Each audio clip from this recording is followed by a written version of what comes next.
Hi friends, ఎలా ఉన్నారు? ఈరోజు మనం రెండు కాంట్రవర్సీల గురించి మాట్లాడుకుందాం. ఇప్పుడు మనం వీడియోలో ఫస్ట్ కాంట్రవర్సీ గురించి మాట్లాడుకుందాం. అదంటే వర్మ వర్సెస్ పవన్ కళ్యాణ్. వర్మ గారికి పిఠాపురంలో మంచి పలుకుబడి ఉంది, దాంట్లో డౌటే లేదు అసలు ఎవరికైనా. ఎందుకంటే ఆయన ఇండిపెండెంట్గా కూడా గెలిచాడు. అసలు ఆయన తోపు అని మనం ఒప్పేసుకుందాం.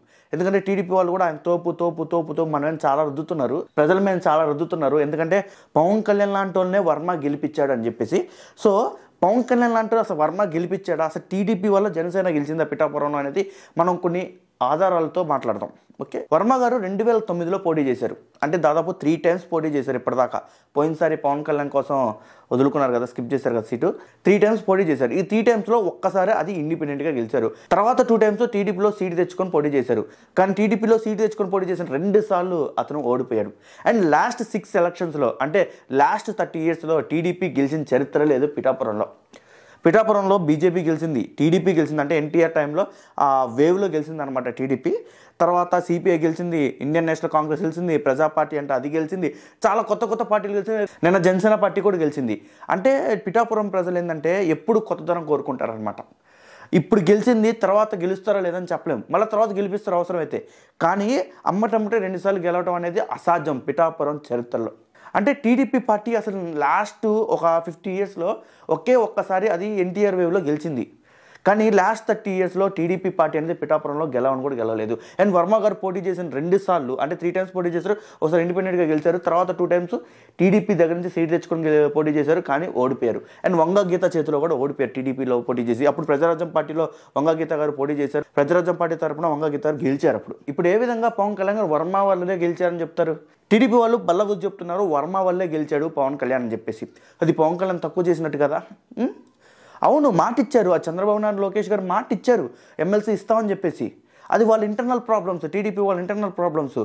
లేదు పవన్ కళ్యాణ్ ఇవ్వద్దు అన్నాడు అనుకోండి, ఒక రాజకీయ పార్టీ అధ్యక్షుడిగా, కూటమిలో 2వ బలమైన నాయకుడిగా, 2వ అతిపెద్ద పార్టీగా ఉంది, ఆ పార్టీకి అధ్యక్షుడిగా ఉండే పవన్ కళ్యాణ్ గారు, అంటే చంద్రబాబు తర్వాత పవన్ కళ్యాణ్ గారే అన్న స్థితిలో ఉన్నప్పుడు పవన్ కళ్యాణ్ గారి స్థాయి లాంటి, అంటే పవన్ కళ్యాణ్ గారు ఇప్పుడు ఎమ్మెల్యే, అదే నియోజకవర్గం నుంచి ఎమ్మెల్సీ ఎలా ఇస్తారండి? అప్పుడు పవన్ కళ్యాణ్ గారిని తక్కువ చేసినట్టు కదా కూటమి. అసలు ఇస్తే ఒప్పుకోరు తెలుసా.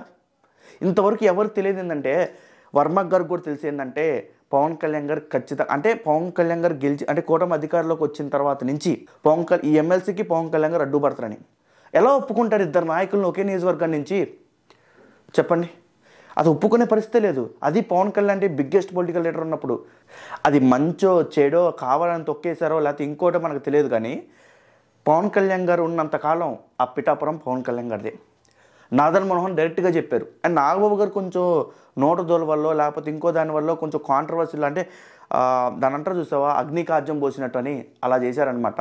అంటే సభలో ఆయన కొంచెం అసలు ఆ పాయింట్ టచ్ చేయకుండా ఉంటే పోయేది. కానీ వర్మ గారు కూడా పిఠాపురంలో నేను కొంతమందిని అడిగినప్పుడు తెలుసుకుంది ఏంటంటే, పిఠాపురంలో కొంతమందిని అడిగి తెలుసుకుంది ఏంటంటే, వర్మ గారు కూడా కొంచెం పవన్ కళ్యాణ్ గారు యాంటీగా చేశారని చెప్తున్నారు. మరి అది నిజమో కాదో మనకైతే తెలియదు. వీడియోస్ రూపాయలు అయితే వర్మ గారు తను హోల్ హార్టెడ్గా పవన్ కళ్యాణ్ గారు చేశారన్నట్టే తెలుస్తుంది. బట్ ఇంటర్నల్గా బ్యాక్ ఏమన్నా ఇంటెన్షనల్గా ఏమైనా చేసి ఉండొచ్చు, తెలియదు.